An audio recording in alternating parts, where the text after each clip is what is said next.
Good morning people, samahan niyo naman ako sa aking routine ngayong Sabado. So kakagising ko lang at pagising ko, pagtingin ko sa oras ay alas 8 na. Pero guys, kanina ng alas 6 gumising ako at nagsaing ako para makakain na yung mga bata nakasama ko. At pagtingin ko nga sa aking hinihigaan ay ang kalat-kalat, kaya naisipan ko munang maglinis bago ako bumaba. So nagmuni-muni muna ako. Ayan. So transition na natin kasi ang hirap. Akala niya siguro ang dali ko natapos yan, pero hindi talaga. Ayan, okay na siya. Pagtingin ko nga sa sahig at sa paligid, meron pa rin natira, kaya wala! Ay, meron pa pala. Joke lang. So pagtingin ko nga sa cellphone ko ay 5% na ako, kaya nag-charge na ako ng agad-agad. So pag-charge ko ay nag-charge naman siya. Char. Ayan. Ang sunod ko nga ginawa ay kumuha na ako ng damit na susuotin ko pagkatapos kong maligo. Bumaba na nga ako niyan kasi maliligo na nga ako. Ayan, nagvi-video pa. Parang true si ante, bumaba na tas bumalik ulit sa hagdan para mag-video. Pagkabawa ko nga, pumunta agad ako ng kusina at nakaluto na nga sila, kaya hindi na nga ako nagluto.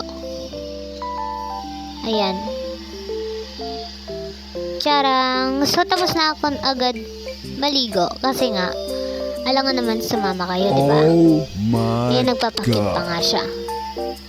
Ayan nga yung naisipan kong outfit for today's kasi mamayang 4 PM ay magja-jogging ako.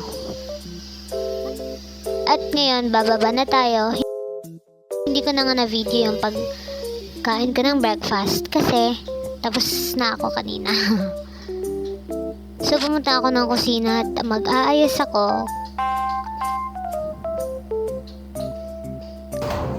So, hinugasan ko na nga yung basket na ginamit ng pamangkin ko kanina kasi nagpalengke siya kanina.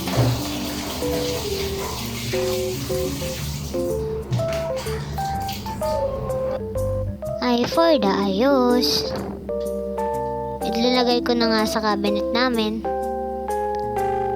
At inayos ko na rin yung plato na hinugasan ko kanina. Ayan, for the go.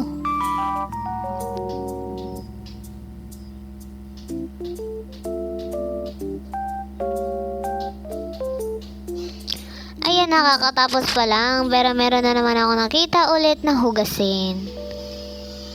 Kaya umalis na agad ako. Kasi tapos na nga. At mga 9 na ako natapos sa mga ginagawa ko sa video. Kaya, so Saturday naman, so nag-movie marathon lang kami ng kasama ko sa bahay. So yun lang.